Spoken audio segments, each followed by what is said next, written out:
Teens these days scroll through hundreds of posts on social media that showcase perfect body figures, which creates an illusion that they need to be a certain size to be noticed. Then they look themselves up in the mirror and become their own worst critic. More often than not, they starve themselves the next day and the day after and the day after, till they stress out so much that they either starve themselves even more or binge eat the day after.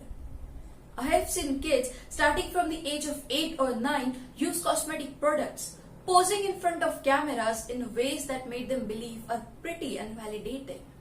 And it is saddening to see such young minds be deluded to think that they are somehow not good enough, that they need to look or act a certain way to be worthy of attention. Society calls us out by our physical traits such as the fat one, the skinny one, the short one, the tall one, or the dark-skinned one, as if that defines us. And sometimes we mistakenly abide by those rules and forget who we truly are. We live in a world where a person's character is judged by the size of their clothes. It is particularly difficult for kids in school as they become victims of bullying for their weight and even height. Often, people are dealing with medical issues that are hardly in their control. Potential in a child is overlooked and self-confidence is destructed. Teens are made to believe that a certain body size is a requirement to have someone simply take an interest in them. And if someone already has a certain body type, it feels as if their body is taken seriously, not the mind. And what most of us fail to see is that skinny shaming is just as bad as fat shaming. Society has normalized advertisements that portray being fat or having dark skin as being ugly.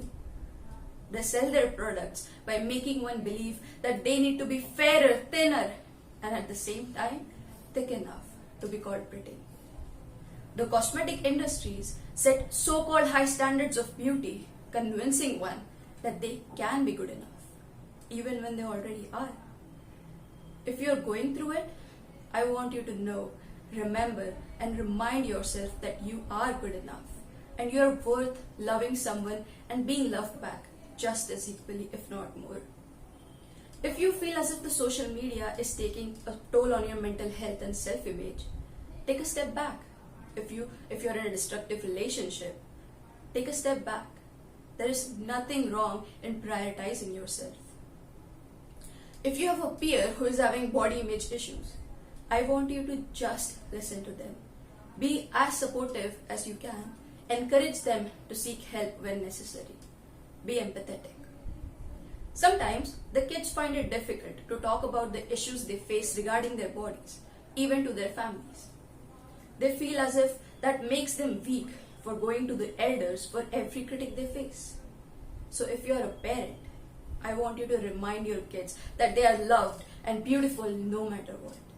Encourage healthy lifestyle, but don't focus on something as temporary as outer beauty. Because overweight or not, body shaming is real, depression and anxiety is real, and eating disorders are real. And someone is going through it right at this moment. And we need to be courageous enough to openly talk about them. And not just talk about them, but reinforce new habits that stop body shaming and spread positivity in our lives and the lives around us. And I do hope that you eventually become comfortable in your own skin.